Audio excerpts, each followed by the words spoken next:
I just think it's all a little bit creepy.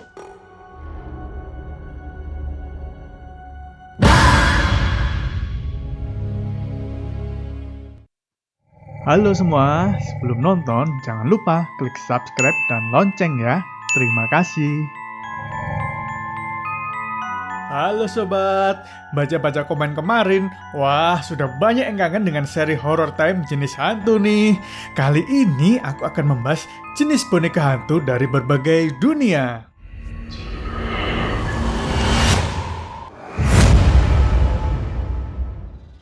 Boneka yang biasanya lucu dan menggemaskan bisa jadi ngeri loh kalau mendadak dia bisa bergerak dan ngomong sendiri. Bahkan kalaupun dia nggak bergerak tapi tampangnya realistis kayak gini, ngeri juga kan? I think you need a timeout from Lily. No. Yes, that is fine. Oke, langsung aja yuk ke boneka yang pertama, yaitu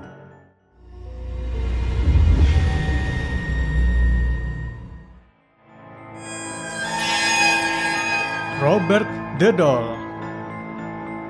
Robert adalah boneka berbentuk anak laki-laki dengan pakaian pelaut putih membawa seekor anjing.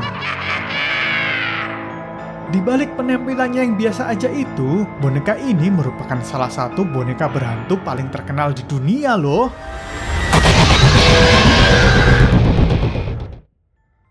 Boneka ini dulunya dimiliki oleh Robert Eugene Otto, seorang pelukis asal Key West ketika masih kecil sekitar tahun 1906. Konon katanya boneka ini adalah pemberian dari mantan pembantu yang dendam dengan keluarga Otto. Pembantu itu sebenarnya mempunyai ilmu hitam dan sengaja memasukkan roh jahat ke dalam boneka itu. Akibatnya, keluarga Otto sering diganggu hal-hal aneh sampai ke perubahan sikap anaknya, Eugene Otto.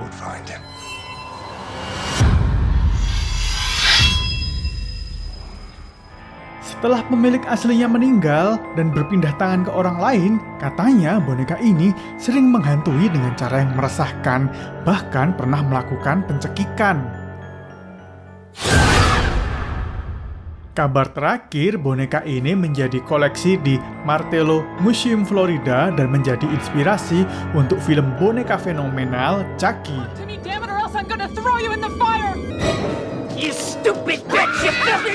Wah, kok jadi jauh banget ya tampangnya, jadi kayak Chucky gitu.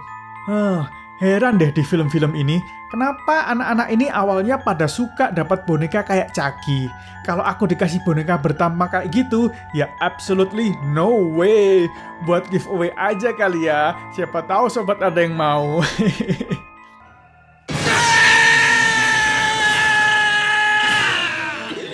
Oke, selanjutnya adalah boneka Okiku. Okiku adalah boneka cantik khas Jepang berambut panjang dengan pakaian kimononya yang menawan.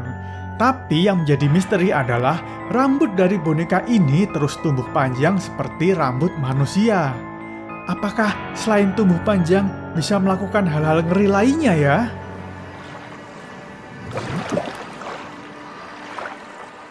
Jadi ceritanya, boneka ini dimiliki oleh seorang anak kecil yang bernama Okiku, yang pada waktu itu berumur 2 tahun. Boneka itu sendiri hadiah dari kakaknya. Namun, entah mengapa setahun kemudian Okiku meninggal.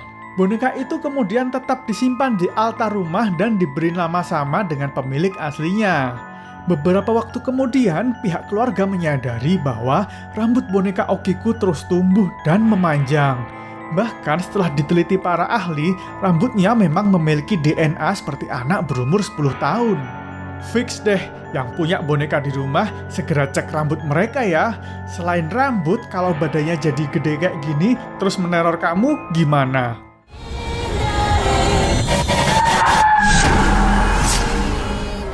Oke, beralih ke boneka selanjutnya, yaitu boneka voodoo. Boneka voodoo sering digambarkan sebagai figur boneka berbentuk manusia terbuat dari jerami atau bentuk yang lebih seram. Di film-film penggambarannya seperti alat santet yang bisa dengan mudah menyakiti seseorang dengan memasukkan jarum ke boneka tersebut. My latest and greatest. Boogity. Sebenarnya, voodoo sendiri adalah suatu agama tradisional dari Afrika yang lalu bercabang-cabang. Boneka voodoo sendiri sejatinya berfungsi sebagai pengobatan khas Afrika. Lalu seperti biasa, sisi terang voodoo juga mempunyai bagian gelapnya. Dikatakan ada sekte hitam yang memanfaatkannya sebagai senjata dan alat penyiksa sehingga bisa berfungsi seperti alat santet yang banyak dipopulerkan di film-film. This is for your own good.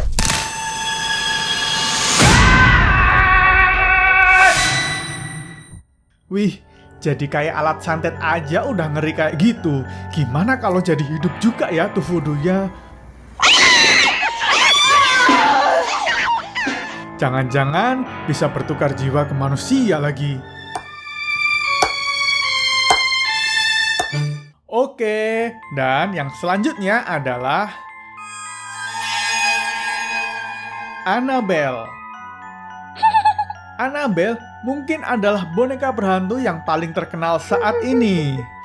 Mungkin sobat bertanya, kok gambar ilustrasinya nggak kayak yang di film-film itu sih, yang dikepang dua dengan tampang mengerikan?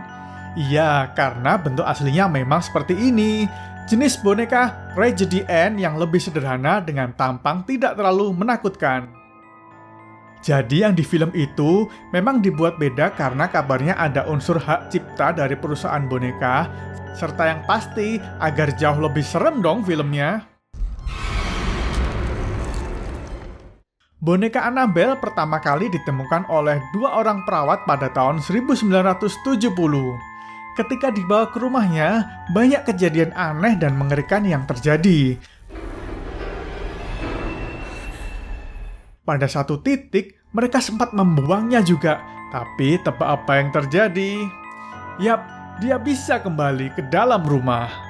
Boneka itu akhirnya disimpan oleh 2 pengusir hantu terkenal suami istri Warren, yang akhirnya diamankan bersama koleksi-koleksi barang-barang berhantu lainnya.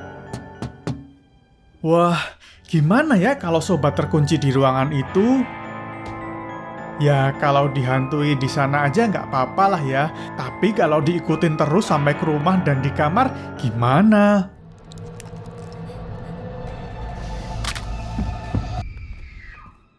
Oke, beralih ke boneka terakhir dan kali ini dari Indonesia, yaitu Jelangkung. Jelangkung adalah boneka sederhana dari kayu yang sering digunakan dalam ritual permainan seram pemanggil hantu atau arwah gentayangan di Indonesia. Hantu yang berhasil dipanggil akan masuk ke dalam boneka jelangkung dan nantinya bisa berkomunikasi menggunakan coretan atau tulisan yang dilakukannya. Jelangkung, jelangkung, di sini ada pesta kecil-kecilan. Datang gendong, pulang bopong. Selain bertanya tentang masa lalu dari arwah yang masuk di boneka itu, katanya kita juga bisa tanya mengenai masa depan loh. Apakah kau mengetahui penyebab kematian teman kami Anita? Permainan seperti jelangkung juga ada di luar negeri, cuma nggak pakai boneka, tapi pakai papan oija. Tahu nggak sih, ini dijual di toko-toko online juga ternyata. Teman-teman kalau mau coba, jadi lebih gampang deh.